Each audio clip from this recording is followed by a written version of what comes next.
Local broadcast of the following program is made possible by support from members of Rhode Island PBS in partnership with the Rhode Island Foundation, partnering with passionate Rhode Islanders to lead, transform, and inspire our state. Learn more at rhodeislandfoundation.org.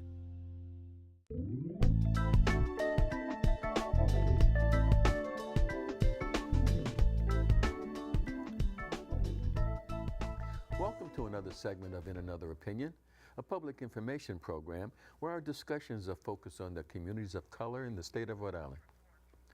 I'm your host, Peter Wells.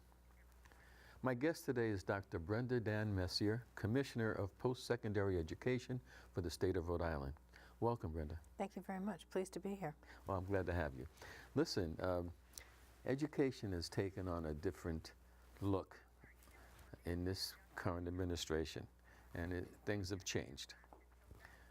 How has that affected Rhode Island's education system? Well, so I'm the post-secondary commissioner, so I deal mostly with issues of higher education, and there's been quite a difference from the Obama administration to the current Trump administration that I'm sure you're not surprised to hear about. The Obama administration really had put higher education front and center in terms of its economic development, philosophy, and focus. And it appears, and this isn't a political statement, this is really just my point of view and the point of view of many others, that there's just been a wholesale dismantling of the federal policies, federal higher education policies that the Obama administration put in place. And as you know, Peter, I worked for the Obama administration. Exactly.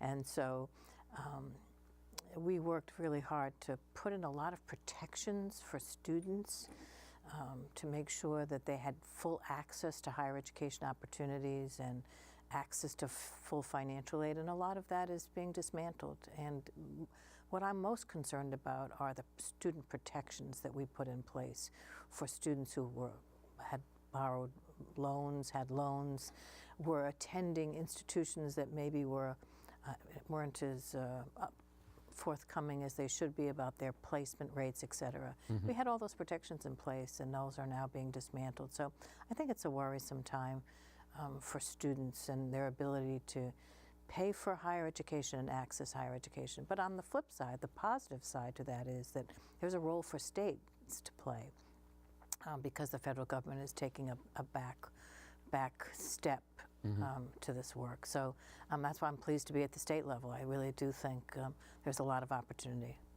Well, speaking of which is a great segue into the role of the commissioner as a post-secondary commissioner. What is that role, Brenda? Well, I work very closely with our three public institutions of higher education, the University of Rhode Island College, and the Community College of Rhode Island, to develop policies and programs and services to ensure that students enroll in post-secondary education and succeed in post-secondary education, meaning that they complete their programs, whether it's a certificate program or a degree program.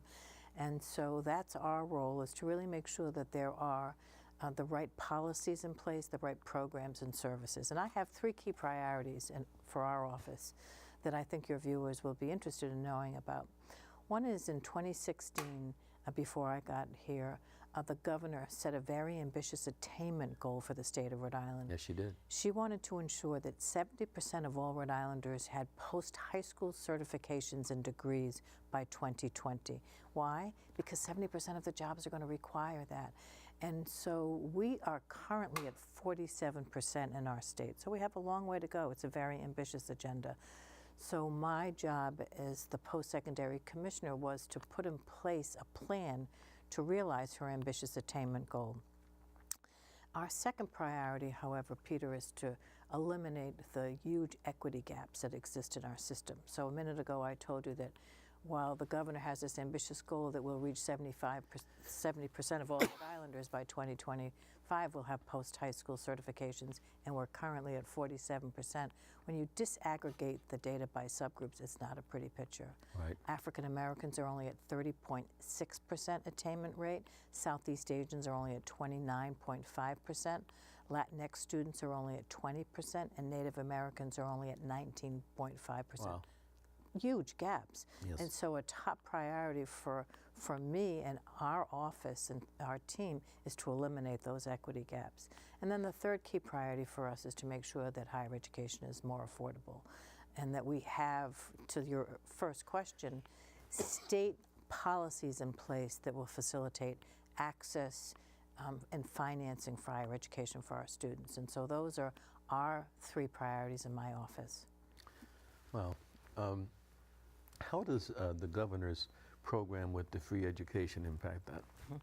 Well, it certainly gets to the affordability issue. She knows how difficult it is for young people to even consider post-secondary education because of the high cost of education. So she put into place a program called the Promise Program at Right. the Community College of Rhode Island that offers free 2 years of college, the first 2 years of college for young people right out of high school at the Community College of Rhode Island. It's been a resounding success. And what's been so impressive about it, or maybe impressive isn't the right word, but startling, is that students who would have been eligible for federal financial aid, the Pell Grant, for instance, Yes. which is a free grant program, they weren't enrolling. But when they heard free college, they said, well, maybe I can go. And they're still just getting the same federal financial aid that was already on the table. But all this rhetoric about the high cost of college and higher education really turned a lot of people off, and they thought that they couldn't afford it. So the whole focus of hers on free college has opened up the doors. The community college saw a 43% increase in enrollment in the first year of students coming to their campus. Now, you may know that when she originally proposed her Promise program, she wanted to do the first 2 years at the Community College of Rhode Island and the last 2 years at Rhode Island College and the University of Rhode Island. The legislature only funded the first 2 years of the community college for youth. She, on the campaign trail, had talked about bringing Expanding. forth the last 2 years at Rhode Island College and the last 2 years at the University of Rhode Island. And we're very hopeful that they will be included in her budget proposal that's coming out shortly. But also what's interesting to note, Peter, is when you look at the data around the 47% and even the huge gaps that we have to eliminate, you are not going to get there if you only focus on youth and young people. If every single young person graduated from high school and went into college, we would still not meet the 70 by 25 goal. So we we have to have a much more intentional focus on adults. 2/3 of the numbers of students we need to reach our goal are going to come from adults. So the governor is also very interested and talked about on the campaign trail an adult promise program.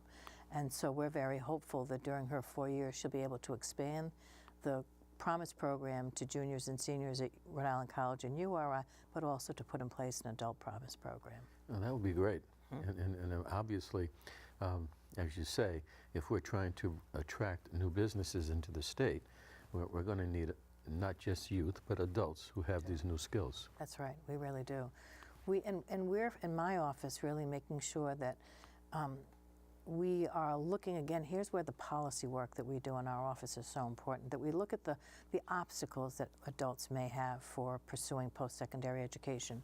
So let's take veterans, for instance. We have a huge veteran population who have really participated in very extensive military education and training programs. Yes. We want to make sure we recognize those experiences, their work experience and their training, and give them academic credit for those experiences so it'll accelerate their time to degree. So there are models like that that we're looking at. How is it that we can recognize adults don't come to us as a blank slate? They've got huge experiences and trainings that they participate in, and we should recognize and reward them and give them academic credit that gets them closer to a degree or a credential. Well, that sounds like shades of Antioch University. University Without Walls, which Exactly. you may recall that we had Yes. that a long time ago. Yes, That's we did. right. That's what adults need today. Some can be a traditional student and go, evening classes, day classes. Others need alternative models to suit them. And if we're truly going to reach our attainment goal, we have to look at different models of service delivery. Sure. And we're seeing that now. I mean, today with more schools, more universities that we either knew or were small colleges that focused on something, now offering online services. That's right. That's right. And I guess they're being accepted by employers as a credible piece of education. Yes, they are. And that's another piece of work that we're doing in our office in partnership with the governor's office, is working with our 3 public institutions to expand online offerings, recognizing that students want to be able to access education any time of the day or night. It makes sense. I mean, if you know, that's part of the model, the education model in this country, and I imagine, I'll say the Western world, I imagine it's very similar. Needs to change its model. I mean, education doesn't have to be in a classroom with a chalkboard and a teacher with a pointer. Things have changed. That's right. That's right. And, you know, to your point, also, you want to be responsive to the employer needs. And employers are coming to us all the time that they don't have the skilled workforce that they need to be able to grow their businesses and keep our economy growing. And so that's a prominent role that the higher education system can play, is making sure that we provide the skilled workforce that the employers need to continue to grow their businesses. Well, developing a partnership with employers and education facilities, that's a whole new concept. I mean, I think there's always been maybe some connection with like engineering departments. That's right. And maybe with medical schools. But what about all the rest of the trades and skills that are necessary? We don't see those partnerships as much or as often. So we have out of my office what we call the Westerly Education Center. It was established before I got there to be very responsive to the employer community in Westerly, and in particular to Electric Boat, who just did not have the skilled workforce. And so in partnership with the town officials of Westerly and a benefactor, the Royce Family Foundation, we were able to open up the Westerly Education Center that all 3 of our public institutions offer courses there. We are training we're training employees to be hired for Electric Boat, those that are already at Electric Boat, to upskill them. But now we're becoming a much more comprehensive center. So not only do our 3 public institutions offer courses there, Roger Williams is offering courses there, RISD is offering courses there. We also have career and technical education courses there, because we've built a mock submarine hull. Oh, really? And so you'll have to come down and see it. It's an unbelievable model that's been very, very effective, being able to provide Electric Boat with the skilled workforce that they need. We've now branched off because the bioprocessing firms also came to us and said, we need help. We built 2 science labs, just recently opened them up a couple of months ago, so that we can hire process technicians, or we can train process technicians that employers can hire. So that model has been so successful. What's been beautiful about that model is it's also, the facility is situated in between the two sides of Westerly, the low-income community and the commercial community. And so it's been a bridge to those communities, and we're really upskilling the residents of Westerly who have had low skills and low educational levels, and really helping them to secure employment and good sustaining jobs. But that model's been so successful, Peter, that the governor put it in her budget last year to export the model to Woonsocket. And so we're now in partnership again with a different set of employers, working with Amica, CVS, we're working with AAA, Fidelity, Citizens Bank, who are looking also again for a skilled workforce, and then we're going to build a facility to meet their needs in Woonsocket. So we're trying to be very responsive to the employer community and making sure that they have the skilled workforce they need. That sounds great. And is this system work in conjunction? How does that match up with the federal government's goal? So that's a good question. There are some ways that we mirror what the current administration is focusing in on. They have a huge focus on apprenticeships as a viable training model. And we also are very strong supporters in Rhode Island of an apprenticeship program. So we connect with them on apprenticeship programs. We believe that that's the right agenda. They also have focused on high-quality career and technical education programs. We also think that that's a very important part of our work. And I talked earlier, Peter, about working in partnership with our 3 public institutions. Yes. But we also work in my office across government. So I have a very strong partnership with the Department of Labor and Training to deliver apprenticeship programs, but also to deliver training programs in Westerly, and in the future we'll work with them in Woonsocket. But we also work with the Rhode Island Department of Education, elementary and secondary education. They're in charge of career and technical education. But there's a post-secondary component to career and technical education. So we work with them in partnership with them to make sure that there's a seamless transition from secondary CTE to post-secondary CTE, or just generally from CTE to post-secondary education. They may want to do a different track.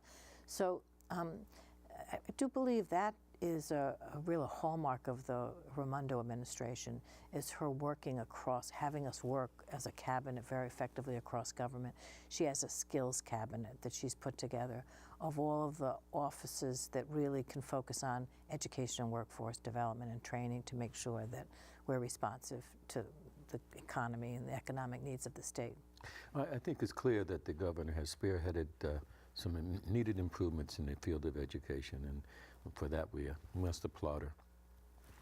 Brenda, just one more thing on the connection and the relationship between the state of Rhode Island and the federal government. How was federal dollars affected by this administration for the state? Do you know? I mean, it's not a fair question. I know you're not the finance person, but. Well, I think there are limited, we have less access to federal grant programs than we did under the Obama administration. Okay. Some of it's political, but also just some of it is, as I mentioned earlier, there's been a dismantling of the program, and there's not been fully funding of some of the core programs, and so we don't have as much access to federal funds as we might have had under the Obama administration. We had a number of programs in the Obama administration that states could apply for, and those programs are no longer available. So we're losing some federal programming funding that was available to the state during the Obama administration. It's a shame. You know, I guess some of the policy changes that this administration has invoked has had ripple effects in our society. They really have. I worry about that a lot, Peter, that so we had a whole series of protections for students who took out student loans. Those have been dismantled. There was a Consumer Protection Bureau eliminated. I mean, those are Warren's baby, wasn't it? Right. That's really troubling, I think, for our students, for our state. But again, we're very lucky in this state because our governor has decided to step up and take control and put in state provisions. I've been co-chairing a student loan borrowers working group that was initiated by the General Assembly, and working very closely with the Treasurer's Office, the Attorney General's Office, the Department of Business Regulation, of course the Governor's Office, and my office, to make sure we put state policies in place to protect borrowers of student loans if they have an issue with their servicer, or if they thought they signed on for a loan repayment program, and then all of a sudden they find out that they weren't put in the right program and they're not paying it back in such a way that they can get credit. So there's a role for the state to have to play. It's unfortunate. It's better if you can work in partnership with the federal government, Peter, as you know. Sure. You're stronger for that. I'm also really worried about, when I worked for the Obama administration, was in charge of correctional education, and they're dismantling many of the disciplinary policies that we put in place to protect students who were having large numbers of suspensions and expulsions from school, things like that. So it is troubling, I will say. Yeah. But I feel encouraged that we have a state administration, a governor, who's willing to step in and fill that void. Let me ask you a question. Is there any connection with your office or with the state offices for education programs within our prison systems? Yes, we do provide services inside. Some of it's federal funding. from the adult education programs. Again, that was part of my work in Washington. We fund a small amount of money through the federal government for adult basic education, high school equivalency programs. But there are also college programs inside. The Community College of Rhode Island provides education inside the prison, and there's also a program called College Unbound that you may know about. They also provide programs inside the prison. There are also some career and technical education programs inside, but this is an area that I want to focus on even more in our office. I think we can do a lot more. We can make sure that the career and technical education programs that are offered inside are preparing preparing inmates for the jobs that are available, that we're preparing them for the jobs of the future. So there's a lot more we can do. I have a meeting set up with the new head of the ACI to talk about a stronger partnership between our office and the ACI.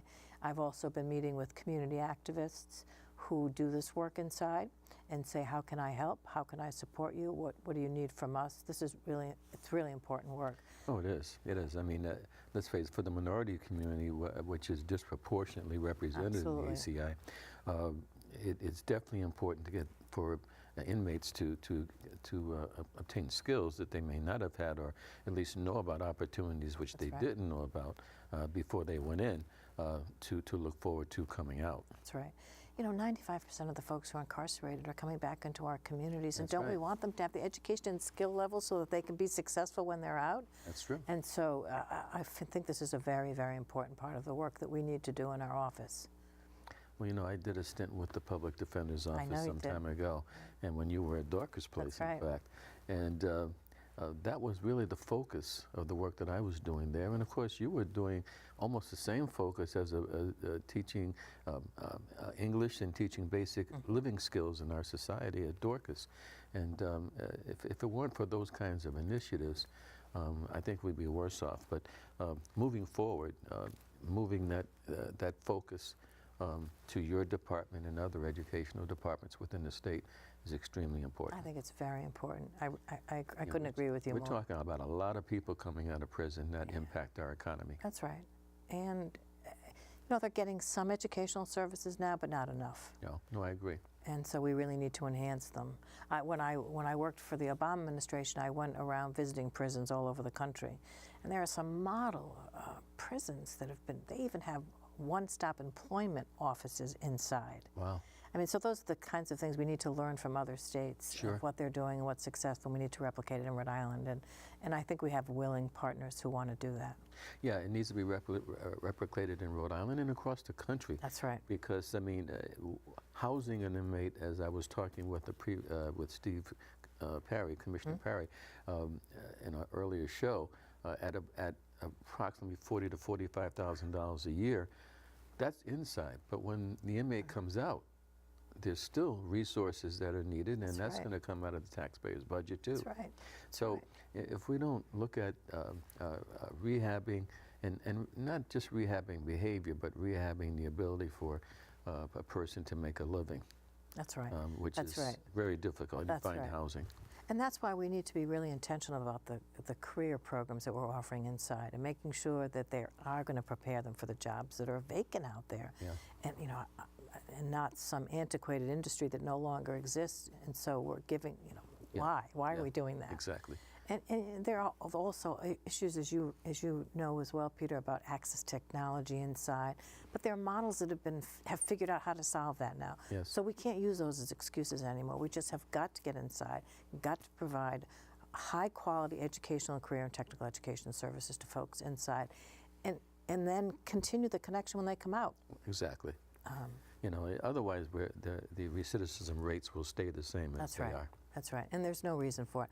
I'm hoping that when the reauthorization of the Higher Education Act comes up, that we'd also allow Pell Grants for prisoners. We allowed that in the early 90s, and then that got taken away. Okay. And there's a movement afoot to really try to get Pell back for prisoners, and so we're going to be pushing for that as well, and hope that that'll happen when the reauthorization comes forward. Well needed. Yes, that's right. That's right. Before we run out of time, Brenda, I just want to let me ask you this. Is there anything new in the field of education in 2019 and forward that we need to look for? Well, I think focused on making sure that students are prepared for higher education and work at the same time. It can't be an either-or proposition. We can't look at young people and think you're either going to go to work or you're going to go to college. The same is true for adults. We need to make sure that everybody is prepared for some post-high school certification degrees or credentials.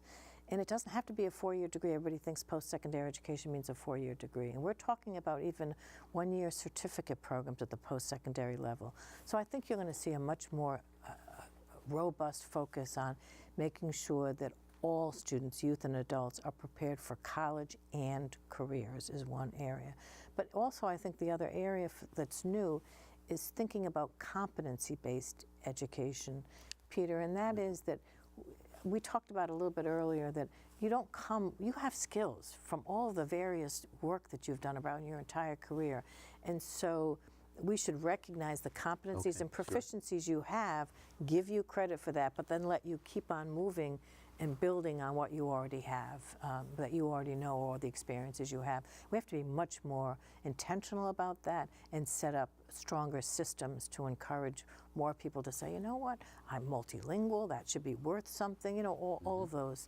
We can't just say you have to come in as a blank slate, as I mentioned before, and start fresh. And that's got to be our focus. So the translation of what people have learned That's right. into an educational vocabulary. That's right. In life, they've learned it in life, they've learned it in the military, they've learned it in the training programs. People are very entrepreneurial, and we need to recognize the skills that they've acquired on their own even. And they must be in this environment That's today right. going forward. I tell my children, and I've told other young people, my experience suggests that you can have a career and you can have a job and you can have your business. That's right.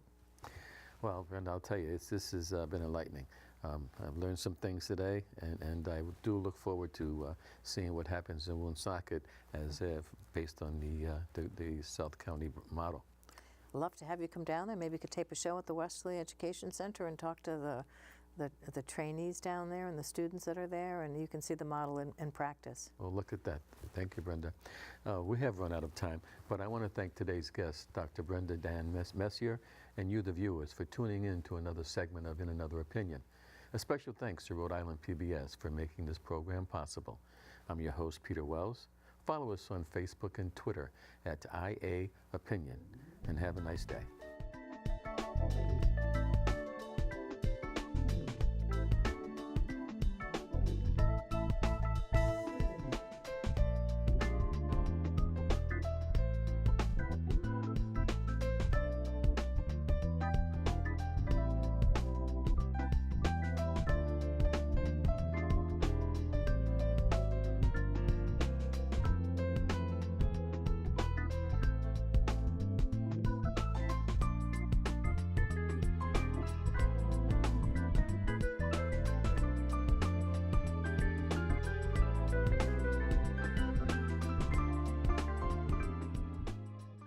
Local broadcast of the preceding program was made possible by support from members of Rhode Island PBS in partnership with The Rhode Island Foundation, partnering with passionate Rhode Islanders to lead, transform, and inspire our state. Learn more at rhodeislandfoundation.org.